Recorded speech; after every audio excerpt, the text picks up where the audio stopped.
Hello बच्चों, कैसे हो आप लोग। बेटा आज हम बात करने जा रहे हैं लॉ ऑफ वेक्टर एडिशन की, यानी कि एडिशन ऑफ वेक्टर्स।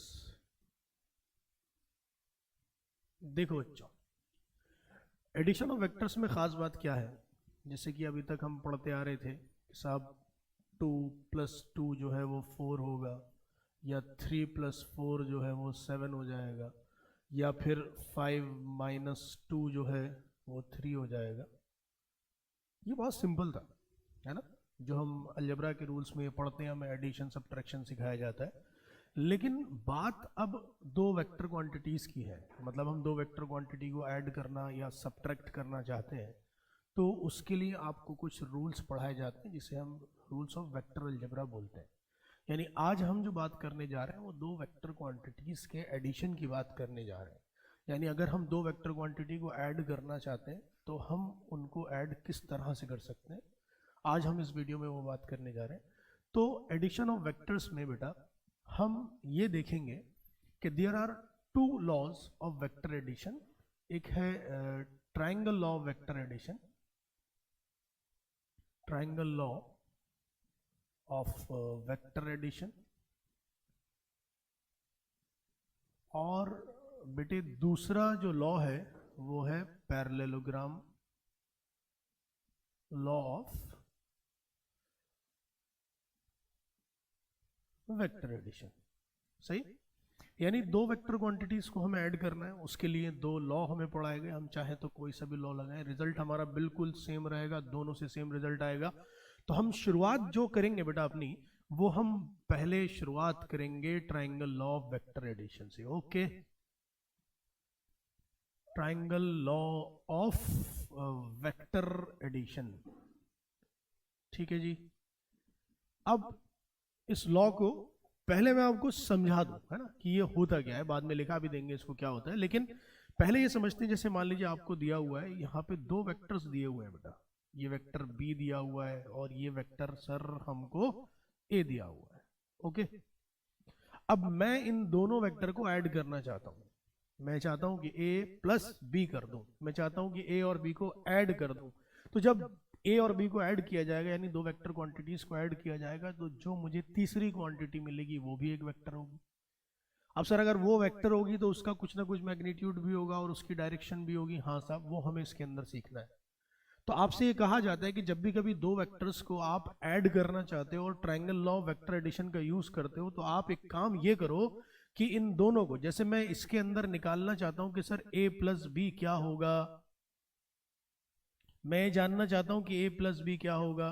तो हमने कहा देखो, अगर आप दो वेक्टर क्वांटिटीज को ऐड करते हो तो दो वेक्टर क्वांटिटीज को ऐड जब करोगे तो तीसरा भी क्या आएगा, एक वेक्टर ही होगा। उस वेक्टर को हम r से डिनोट कर देते हैं, और ये r जो है वो क्या कहलाता है बेटा, sum of two vectors a and b, या फिर इसको हम रिजल्टेंट वेक्टर भी कह देते हैं। क्या बोल देते हैं इसको हम, रिजल्टेंट वेक्टर भी बोल देते हैं। अब हमें ये तरीका बताया जाता है कि जब कभी भी आप दो वेक्टर को ऐड करना चाहो और vector addition, vector law of addition का यूज कर, sorry triangle law of vector addition का यूज करना चाहते हो, तो आप एक काम करो। जैसे आप a प्लस बी करना चाहते हो, मैंने कहा सर b ये दिया हुआ था और आपको a ये दिया हुआ था, तो आप एक काम करो बेटा। क्या काम करें सर, एक काम ये करें कि पहले वाले की टिप से, यानी जो हमारा वेक्टर a दे रखा है उसकी टिप से आप इस वेक्टर b की टेल को ज्वाइन करो। सर टेल को ज्वाइन कैसे कर ले हम, बेटा हम कहेंगे टेल को ज्वाइन ऐसे कर सकते हो कि आप इस वेक्टर b को शिफ्ट कर सकते हो। सर शिफ्ट कर सकते हैं, हाँ बेटा, किसी भी वेक्टर को आप शिफ्ट कर सकते हो। सर शिफ्ट कैसे कर सकते हैं, देखो कोई भी वेक्टर अगर आपको दिया है, मान लीजिए वेक्टर आपको दिया हुआ है b, इस वेक्टर को आप आगे ले जाओ, शिफ्ट कर सकते हो, इधर ले जाओ। अब शिफ्ट करने पे ना तो इसका मैग्नीट्यूड चेंज हुआ ना डायरेक्शन चेंज हुई। सर अभी भी इधर था, अभी भी इसी डायरेक्शन में, तो शिफ्ट किया जा सकता है। हाँ सर, सर नीचे भी शिफ्ट कर सकते हैं क्या, बेटे बिल्कुल नीचे भी शिफ्ट कर सकते हो। ऊपर शिफ्ट कर सकते हैं, बिल्कुल ऊपर भी शिफ्ट कर सकते हो। सर दाएं बाएं, है ना, ऊपर नीचे कहीं भी वेक्टर को शिफ्ट करो, बस वेक्टर को जो है याद रखना, रोटेट मत करना। अगर आपने वेक्टर को रोटेट कर दिया तो वो क्या हो जाएगा बेटा, वो जो है चेंज हो जाएगा। लेकिन अगर आप वेक्टर को शिफ्ट कर देते हो तो वेक्टर चेंज नहीं होता है। तो अब मैं क्या करूं सर, बी को शिफ्ट करके इस तरह से लेके आऊं कि ए की जो टिप है, ए की जो टिप है उससे बी की टेल को ज्वाइन कर दूं। ठीक है सर, अच्छी बात है, कर दिया। सर अब क्या करें, अब ये दो वेक्टर बन गए और इनका ऑर्डर देखना ध्यान से यहाँ पे कि मैं इधर जा रहा हूं फिर इधर जा रहा हूं, मतलब ऐसे चल रहा हूं, अभी ऐसे जा रहा हूं यूं। तो इन दोनों वेक्टर को जब मैं ऐड करूंगा तो इनका जो रिजल्टेंट आएगा वेक्टर, यानी इनका जो सम है वो वेक्टर जब आएगा, अगर मुझे वो वेक्टर चाहिए तो ट्रायंगल लॉ वेक्टर एडिशन के अकॉर्डिंग यहां पे बच्चों मुझे वो वेक्टर कैसे मिलेगा, मुझे वो वेक्टर बेटा ऐसे मिलेगा कि यहां पे मैं क्या करूंगा अब कि इसको क्लोज करके एक ट्रायंगल बनाऊं। ठीक है सर, बना दिया। लेकिन उस ट्रायंगल की जो साइड, जो हम यहां पे कह रहे हैं, ये जो थर्ड साइड है इस ट्रायंगल की, ये रिजल्टेंट को शो करेगी। लेकिन रिजल्टेंट वेक्टर की सर डायरेक्शन किधर होगी, तो हम कह रहे हैं देखो हमने जो लिया था वो ए फिर बी, तो होना तो ये चाहिए था कि सेम ऑर्डर में अगर आते तो इसको यूं नीचे लेकर आता मैं और एरो इधर बनाता, लेकिन इसके अंदर हम अपोजिट ऑर्डर में जाते हैं और एरो जो है वो इधर बनाते हैं, तो ये रिजल्टेंट वेक्टर हमको मिल गया आर। बच्चों बात समझे? तो ये रिजल्टेंट वेक्टर अगर मुझे आर मिला है तो ये कैसे मिला, हमने क्या करा बेटा कि दो वेक्टर जो हैं उनको हमने ऐसे लगाया कि एक की टिप से दूसरे की टेल को, एक की टिप से दूसरे की टेल को ज्वाइन किया और फिर थर्ड साइड से इसको क्लोज कर दिया। लेकिन थर्ड साइड का जो ऑर्डर है बच्चों वो हमने अपोजिट डायरेक्शन में लिया। जैसे ये ए और ये बी है तो देखो थर्ड साइड को मैं यूं लेकर के आता, लेकिन मैं ऐसे नहीं लेकर के गया, मैं थर्ड साइड को ऐसे लेकर के गया। वो मुझे ये बता रहा है बेटा कि इसका ऑर्डर क्या हो गया, अपोजिट हो गया। तो मुझे इन दोनों का जो है वो क्या मिल गया बेटे, रिजल्टेंट वेक्टर मिल गया। बात समझे? तो अब मैं यहां पर अगर ये कहूं कि ट्राइंगल लॉ वेक्टर एडिशन के अंदर आपको सर ये जो रिजल्टेंट मिला है आर, इस आर की वैल्यू क्या होगी, इसका मैग्नीट्यूड क्या होगा, इसकी डायरेक्शन क्या होगी, हमने कहा हम सब देखेंगे अभी। लेकिन मैं पहले इस बात को यहां पे लिखा दूं कि साहब ये होता क्या है ट्राइंगल लॉ वेक्टर एडिशन। तो हम कहेंगे बेटा कि according to this law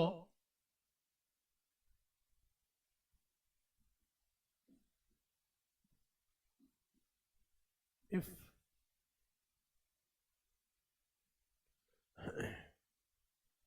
two vectors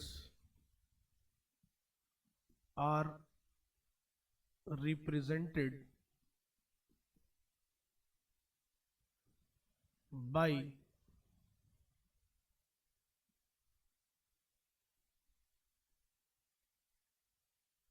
two adjacent sides of a triangle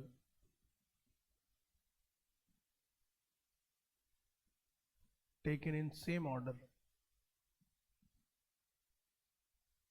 same order में लेने का क्या मतलब हुआ कि सर इधर गया फिर इधर गया, ऐसा नहीं कि इधर गया फिर इधर आ गया, नहीं, सेम ऑर्डर में लेने का मतलब ये हुआ taken in same order.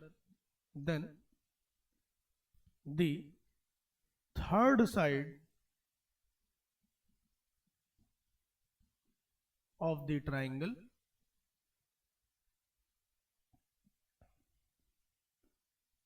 taken in opposite order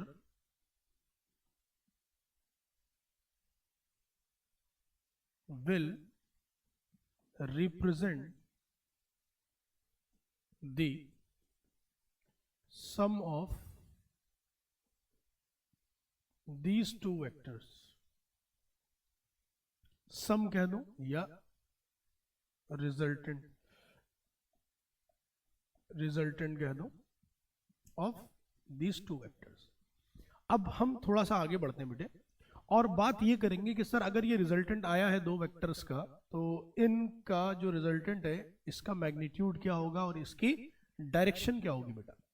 तो मैंने जस्ट अभी अभी आपको बताया कि सर यहां पे हमारे पास ना ये दो वेक्टर थे ए बी और ए, सर ये दे रखे थे, हमने आपको बताया था कि आप एक काम कर लो, आप जो है वो एक की टिप से दूसरे की टेल को ज्वाइन कर लो। हमने कहा ठीक है वो सब बातें हम कर लेंगे सर, लेकिन यहाँ पे मैं आपको एक चीज ये छोटी सी बताना चाहता हूँ कि देखो बेटा अगर मैं इस ए वेक्टर और बी वेक्टर के बीच आपसे ये कहूं कि यार इन दोनों के बीच एंगल देखो कितना है, तो आपको एक तरीका सिखाया जाता है।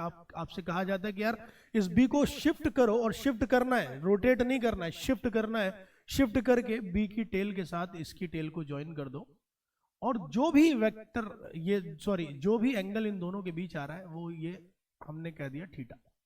तो इन दो वेक्टर्स के बीच का जो एंगल है, यानी ए और बी के बीच का जो एंगल है, अभी वो हमको थीटा दिया हुआ है। हमने कहा बहुत अच्छी बात है सर। अब मैं क्या करूं सर, मैं तो ट्राइंगल लॉ वेक्टर एडिशन पढ़ना चाहता हूं। मैं तो ये चाहता हूं कि सर यहां से इनको जोड़ना है मुझे। तो मुझे सिखाया क्या गया था सर? मुझे तो सिखाया ये गया था कि आप शिफ्ट करके एक की टिप से दूसरे की टेल को ज्वाइन कर दो। अच्छा सर, तो इसका मतलब अगर मैं बी को शिफ्ट करूं तो सर बी तो ये था। हमने कहा हाँ ठीक है, बी अगर ये था, बी को शिफ्ट करके इधर ले गए। सर जब बी को शिफ्ट करके आप इधर ले गए बेटे, तो बी यहाँ एंगल कितना बना रहा था सर? बी यहाँ पे एंगल बना रहा था थीटा। तो मैं कहूंगा यार अभी भी देखो बी कितना एंगल बना रहा होगा। आप कहोगे सर थीटा ही बनाएगा, ऑब्वियस है। अभी भी यहाँ पर बी कितना एंगल बनाएगा? थीटा, क्योंकि आपने शिफ्ट किया है, आपने रोटेट नहीं किया है। तो ठीक है सर, ये वेक्टर हमारा बी हो गया, जो कि एंगल कितना बना रहा है? थीटा बना रहा है। और हमें ये बताया गया था सर, हमें तो ये पढ़ाया गया था। मैं थोड़ा सा इसको थोड़ा सा और बेंड कर दे रहा हूँ, है ना, ताकि बात हमें आगे ये क्लियर हो जाए। मैं थोड़ा सा इसको और बेंड कर दे रहा हूँ ऐसे, है ना। अच्छा सर, अब अगर मैं यहाँ पे बोलूँ कि सर ये थीटा एंगल बना रहा था, तो ये वाला एंगल भी क्या हो जाएगा बेटे? थीटा हो जाएगा। अच्छी बात है सर। अब मुझे तो ये सिखाया गया था सर कि इन दोनों का जो रिजल्टेंट होता है बेटे, वो रिजल्टेंट तो यहाँ मिलेगा सर, थर्ड साइड से मिलेगा। और थर्ड साइड को यहाँ पे मैं अपोजिट ऑर्डर में लूँ, ये रिजल्टेंट होगा। हमने कहा बिल्कुल सर यही रिजल्टेंट होगा। लेकिन अगर आपसे मैं ये बोलूं बच्चों कि आप एक काम यहाँ पे ये कर लो कि सर यहाँ से ना आप इस आर की वैल्यू निकालना चाहते हो कितनी होगी, तो यहाँ से ना आप एक परपेंडिकुलर ड्रॉप करो बेटे। ये परपेंडिकुलर ड्रॉप किया, और अब आप अगर गौर से देखोगे तो यहाँ पे आपको ना एक ट्राइंगल ये मिल रहा है, ये वाला, ये ट्राइंगल मिल रहा है इधर। हाँ सर मिल तो रहा है। तो मैं अगर आपसे ये बोलूं बेटा, इस ट्राइंगल के अंदर अगर आप ये कह रहे हो कि सर ये ट्राइंगल मुझे कुछ इस तरह का मिला कि सर ये बी है, और यहां से मैंने एक परपेंडिकुलर ड्रॉप किया था, ये एंगल थीटा था। तो आप अगर ये जानते हो कि सर ये 90 अगर है यहाँ से, क्योंकि परपेंडिकुलर ड्रॉप, ये परपेंडिकुलर हो गया, ये बेस हो गया, और ये हाइपोटेन्यूस हो गया। तो हमने इतने गणित तो पढ़ रखी बेटा कि यहाँ पे अगर मैं इस परपेंडिकुलर की बात करूँ तो ये किसके बराबर आ जाएगा? बी साइन थीटा के बराबर आ जाएगा। और बेस की बात करूँ तो बेटा किसके बराबर आ जाएगा? बी कॉस थीटा के बराबर। कैसे आ जाएगा सर? वो हम जानते हैं कि बेटा साइन थीटा किसके बराबर होता है? साइन थीटा होता है परपेंडिकुलर अपॉन हाइपोटेन्यूस। और कॉस थीटा किसके बराबर होता है बेटा? Base upon hypotenuse. तो यहाँ पे हाइपोटेन्यूस कितना है बेटा? ये बी है, ये वेक्टर बी है। अगर मैं इस वेक्टर की लेंथ लिखना चाहता हूँ कितनी, तो वो वेक्टर बी के मैग्नीट्यूड के बराबर होगी। मतलब अगर मान लीजिए मुझे ये वेक्टर दिया हुआ है और मैं इस वेक्टर ए का मैग्नीट्यूड लिखना चाहता हूँ, तो वो इसका जो मैग्नीट्यूड होगा वो इस वेक्टर की लेंथ के बराबर होगा। तो मैंने यहाँ पे ये जो बी लिखा है वो एक्चुअली क्या है? वो बी जो है वो इस वेक्टर बी का मैग्नीट्यूड है। मतलब क्या है कि इस वेक्टर की लेंथ के बराबर ये बी हो गया, जो मैंने यहाँ लिखा है। अच्छा, बी कॉस थीटा ये वाली लेंथ आ गई, बी साइन थीटा सर ये वाली लेंथ आ गई। तो अब मुझे ये एक ट्राइंगल मिल रहा है। हाँ सर वो ट्राइंगल मिल रहा है आपको, लेकिन यहाँ जो ये एंगल है बेटा, उस एंगल को मैंने क्या बोल दिया? अल्फा बोल दिया। यानी रिजल्टेंट जो है वो ए वाले वेक्टर के साथ कितना एंगल बना रहा है? अल्फा एंगल बना रहा है। अब मैंने आपसे ये कहा था बेटे कि हम लोग जो है वो ये करने जा रहे हैं कि जो वेक्टर हमें मिला है आर, उस वेक्टर का मैग्नीट्यूड क्या होगा, उस वेक्टर की डायरेक्शन क्या होगी। तो देखो बेटा ऐसा है कि अगर मैं चाहता हूं कि उस रिजल्टेंट का मुझे मैग्नीट्यूड चाहिए कितना होगा, तो मैं कहूंगा सर वो रिजल्टेंट जो है, आप यहां से देख सकते हो कि इस ट्राइंगल के अंदर, इस ट्राइंगल की ये वाली साइड है, यानी हाइपोटेनिस है। मैं एक बात जानता हूं बेटा, मैंने पैरेललोग्राम लॉ पढ़ रखा है, उसके अंदर अगर हाइपोटेनिस की वैल्यू निकालना चाहते हैं हम, तो वो किसके बराबर होती है बेटा? वो बराबर होती है बेस का स्क्वायर। यहाँ बेस कितना है सर?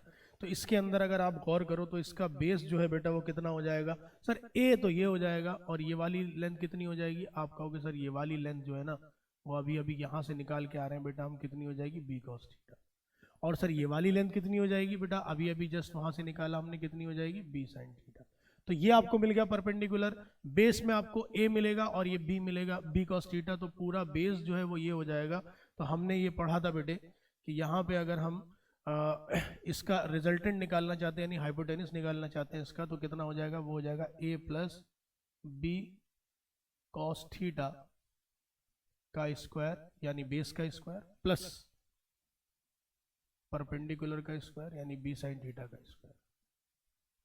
बेटे जब मैं इसको सॉल्व करूंगा तो मुझे मिलेगा A square plus B square plus 2ab cos theta.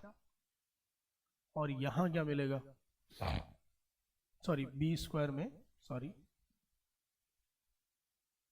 यहां पे मैं अगर लिखूंगा बेटे तो मुझे मिलेगा A square plus B square में क्या हो जाएगा? B square cos square theta plus 2ab cos theta, है ना, प्लस 2ab cos थीटा, और यहाँ पे अगर इसको स्क्वायर करूंगा तो क्या मिलेगा बेटा, b square sine square theta. अब जरा गौर करो कि b square cos square theta, b square sine square theta, अगर इन दोनों को मैं ऐड कर दूं तो b स्क्वायर बाहर आ जाएगा, क्या मिलेगा, sine square theta plus cos square theta, जिसकी वैल्यू कितनी होती है बेटा, 1 होती है। तो मुझे यहाँ से क्या मिल जाएगा सर, मैं कहूँगा बेटा a square plus b square, और अंदर क्या बचा बेटा, sine square theta plus cos square theta, जिसकी वैल्यू होती है 1, और क्या मिलेगा सर, 2ab cos थीटा। अच्छी बात है सर, यहाँ से मुझको ये 2ab cos थीटा मिल गया। अगर मैं आपसे ये बोलूँ बेटा कि यहाँ पे इन साइन स्क्वायर थीटा और ये कॉस स्क्वायर थीटा का सम किसके बराबर होता है, आप कहोगे 1 के बराबर होता है, तो यहाँ से बेटा क्या मिल गया, a square plus b square plus 2ab cos theta आ जाएगा। तो रिजल्टेंट जो मुझे मिला था उसका मैग्नीट्यूड बच्चों कितना आ गया, उसका मैग्नीट्यूड सर हमारे पास इतना आ गया। अब जरा गौर करो इस पे और देखो कि यहाँ ये जो रिजल्टेंट आया है एक्चुअली r, इस r की वैल्यू मेरे पास आई under root a square plus b square plus 2ab cos theta. इसमें थीटा क्या है सर, थीटा a और b के बीच का जो एंगल था ये वो है। अब मैं ये जानना चाहता हूं सर कि ये जो हमारा रिजल्टेंट आया है, ये रिजल्टेंट जो है वो a वाले वेक्टर के साथ कितना एंगल बना रहा है, यानी मैं अल्फा निकालना चाहता हूं, यहां से कितना होगा। तो आप कहोगे सर इस ट्राइंगल के अंदर अगर आप tan अल्फा लिख दो तो tan अल्फा क्या हो जाएगा, आप कहोगे सर tan अल्फा होता है परपेंडिकुलर अपॉन बेस, तो परपेंडिकुलर पे बेटे क्या होगा, तो आप कहोगे sir b sine theta upon a plus b cos theta के बराबर आ जाएगा। लो साहब, ये आपको मिल गया वो एंगल जो हमारा रिजल्टेंट किसके साथ बना रहा है, वेक्टर a के साथ बना रहा है। सर यहाँ पे अगर आप ये जानना चाह रहे थे कि दो वेक्टर को ऐड कैसे करते हैं, तो दो वेक्टर को ऐड करने का मैंने ट्रायंगल लॉ ऑफ एडिशन पढ़ाया तुमको। उसके बाद मैंने ये कहा कि जो थर्ड वाला रिजल्टेंट यानी जो हमारा रिजल्टेंट आ रहा है उसका मैग्नीट्यूड क्या होगा, मैग्नीट्यूड हमारे सामने ये रहा। और अगर मैं आपसे कहूं कि यहाँ पे वो जो रिजल्टेंट है वो कितना एंगल बना रहा है बेटा ए वाले वेक्टर के साथ, तो वो हो जाएगा b sine theta upon a plus b cos theta. Okay, तो ये हुआ पहला लॉ हमारा। अब हम बात करते हैं बेटा दूसरे लॉ ऑफ वेक्टर एडिशन की, यानी कि हम बात करेंगे बेटा parallelogram law of vector addition की। तो parallelogram law of vector addition में बच्चों, parallelogram law of vector addition में क्या होगा सर, अभी देखो बताते हैं यार आपको क्या होगा, समझना ध्यान से। आपसे ये कहा जाता है बच्चों, आपसे ये कहा जाता है कि जब भी कभी आपको दो वेक्टर का सम करना हो और आपको वो दो वेक्टर दिए हों a और b, ठीक है सर, तो आप ना इन दोनों को कुछ इस तरह से ज्वाइन करो कि दोनों की टेल्स एक दूसरे से ज्वाइन हो जाए। ठीक है सर, कर दिया। अब क्या करें, अब इन दोनों को मिला करके आप जो है ना एक पैरेललोग्राम बना लो। ठीक है सर, बना लिया पैरेललोग्राम। इस पैरेललोग्राम का जो डायगोनल होगा सर, डायगोनल, हाँ बेटे, जो डायगोनल होगा और वो इन दोनों के कॉमन पॉइंट से दूर जा रहा होगा, वही रिजल्टेंट को शो करेगा, वही इन दोनों का रिजल्टेंट होगा। तो सर इसके अंदर हमें जो पैरेललोग्राम लॉ में पढ़ाया गया, मतलब दो वेक्टर को इस तरह से ज्वाइन करें कि दोनों की टेल्स एक दूसरे से ज्वाइन हुई हुई है, फिर हम एक पैरेललोग्राम ड्रॉ कर लें और वहां से उस पैरेललोग्राम का जो रिजल्टेंट, सॉरी, जो डायगोनल होगा, जो इन दोनों के कॉमन पॉइंट से बाहर जा रहा होगा, वो इनका रिजल्टेंट शो करेगा। अच्छा सर, ऐसी बात है, यहाँ पे रिजल्टेंट ये शो करेगा, हाँ बेटा। लेकिन अगर आप गौर करो तो यार ये तो वही बात हो गई ना जो हम ट्रायंगल लॉ में पढ़ के आए। क्यों? क्योंकि मैंने वहां पर b को शिफ्ट कर दिया था। सर अब b को शिफ्ट नहीं करा, लेकिन ये वाला जो लाइन है ये होगी तो b वेक्टर के बराबर ही ना यार। हाँ सर, बात तो सही है इसके अंदर, अगर ऐसा है तो यहाँ पे ये b वेक्टर के बराबर ही तो होगा।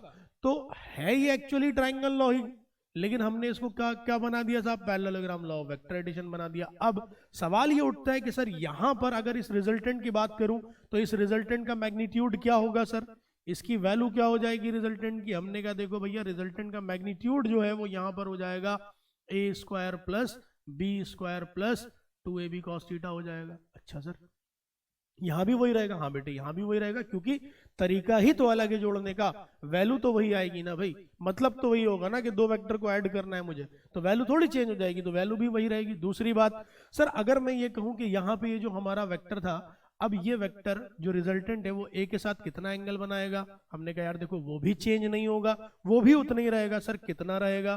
तो वो हो जाएगा tan alpha is equal to, हमने लिखाया था बेटा कितना, b sine theta upon a plus b cos theta के बराबर हो जाएगा। अच्छी बात है सर, लेकिन सर यहाँ पे तो मुझे एक चीज और नजर आ रही है, यहां सर मुझे क्या नजर आ रहा है, यहां मुझे नजर आ रहा है कि सर ये जो हमारा वेक्टर था ना, ये वेक्टर यानी रिजल्टेंट वाला बी के साथ भी तो कुछ एंगल बना रहा है यार, हाँ उस एंगल को बेटा हमने बीटा कह दिया।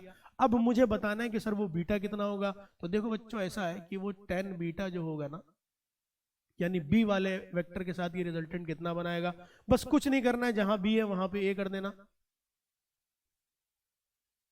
ए साइन थीटा हो गया भैया, ओके सर। उसके बाद जहां ए था वहां बी कर दो,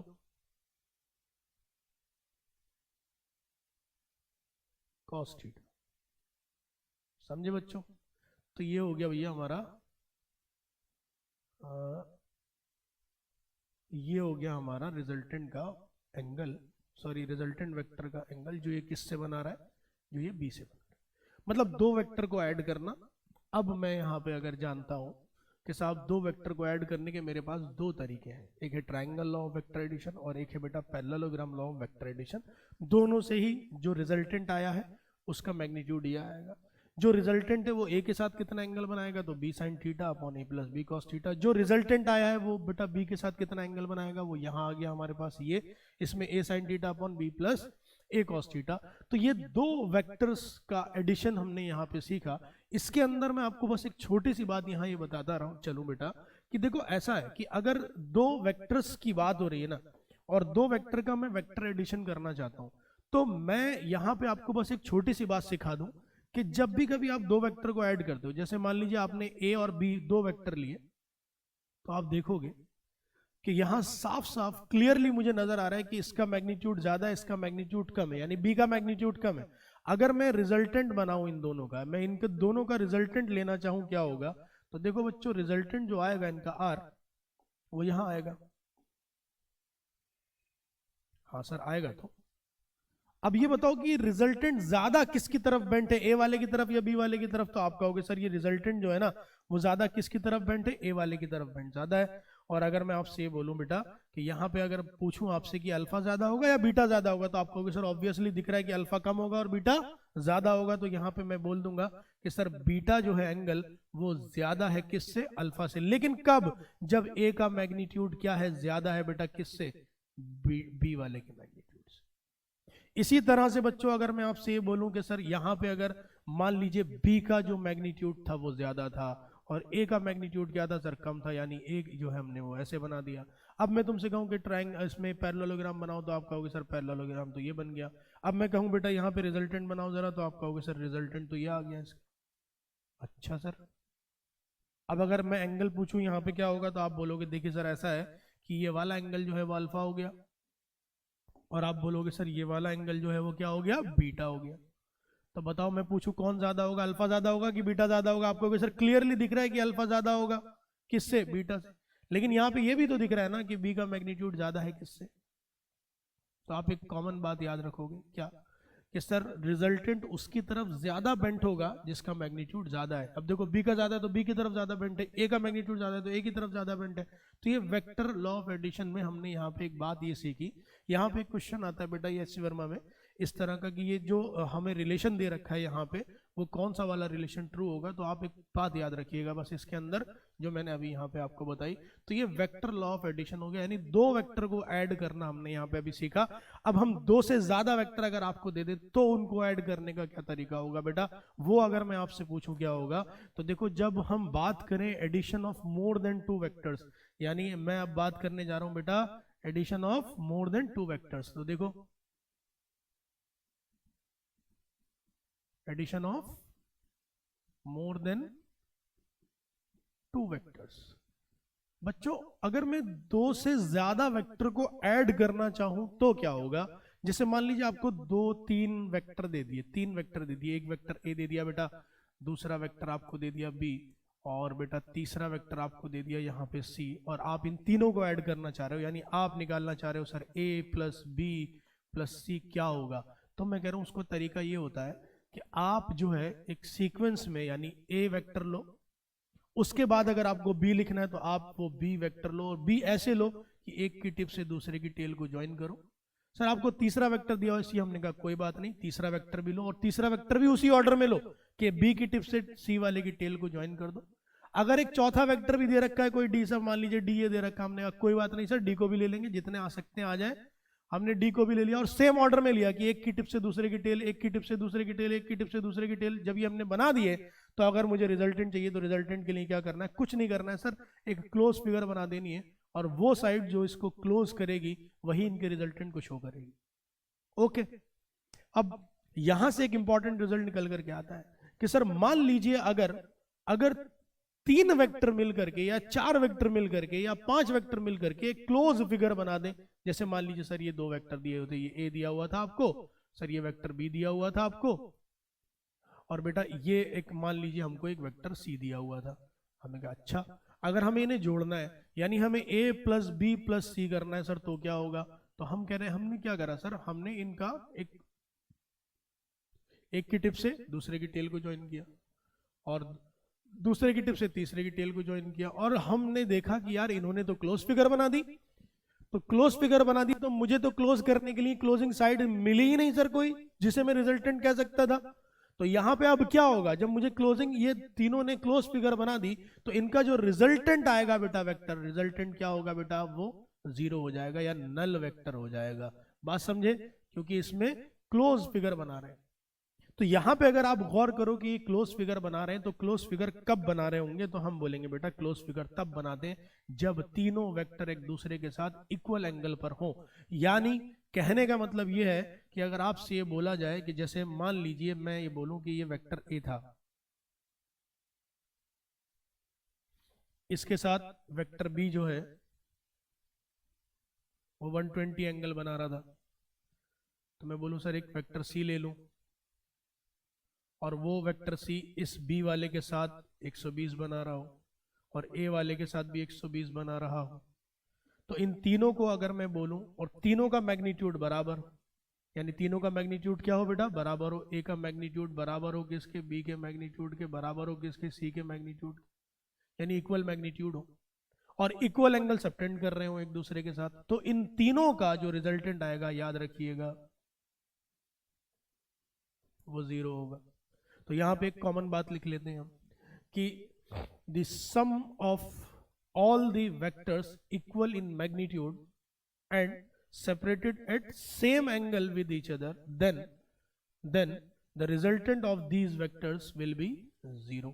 सर ये समझ में नहीं आया कि ये 0 कैसे हो सकता है। हम कह रहे हैं देखो हमने तुमको सिखाया था कि तुम शिफ्ट तो कर सकते हो ना, हाँ शिफ्ट जब तुम इसको करोगे तो देखो बी वाले को अगर ऊपर लेकर के चले जाओ, बी को अगर ऊपर लेकर के चले जाओ तो बी ऐसे आएगा, सी वाला इधर है सर, मुझे यहाँ सी वाला मिल रहा है, मैं कह रहा हूँ सी वाला इधर था, सी वाले को मैं पीछे की तरफ अगर शिफ्ट कर दूं तो सी वाला ये आ जाएगा। तो सर ये तो ए हो गया, ये बी हो गया और ये सी हो गया। देख पा रहे हो गया अभी तुम कि अभी इन्होंने एक क्लोज फिगर बना दी। मैंने कुछ नहीं करा, मैंने बी को क्या करा, ऊपर ले गया शिफ्ट करके, सी को क्या करा सर, सी को पीछे खिसका दिया। देखो यहाँ पे कितना आ गया सर, यहाँ पे मैंने सी को इधर से लेकर आया हूँ खिसका करके, सर बी को मैं इधर से लेकर आया हूँ खिसका करके। तुम चाहो तो एंगल भी देख सकते हो कितना, ये पूरा एंगल 120 था, यहाँ पे पूरा एंगल 120 था तो ये 60 हो गया यहाँ पे, है ना। और ये वाला पूरा एंगल 120 था तो ये वाला कितना हो गया बेटा, ये भी 60 हो गया। तो सारे एंगल 60 60 60 इन्होंने एक क्लोज फिगर बनाया, और जब क्लोज फिगर बना दिया तो इन सब का सम किसके बराबर आएगा, 0 के बराबर आएगा। यानी रिजल्टेंट जो आएगा वो किसके बराबर आएगा, 0 के बराबर आएगा। ओके, अब हम अगले क्लास में बात करेंगे बेटा कि दो वेक्टर को हम सबट्रैक्ट किस तरह से करेंगे, और उसमें फिर हम बात करेंगे आगे कि हम दो वेक्टर को मल्टीप्लाई किस तरह से करेंगे, एक वेक्टर को हम एक्स डायरेक्शन में वाई डायरेक्शन में किस तरह से लिख सकते हैं, वो बात हम अगली वीडियो में करेंगे। मिलते हैं आपसे अगली वीडियो में।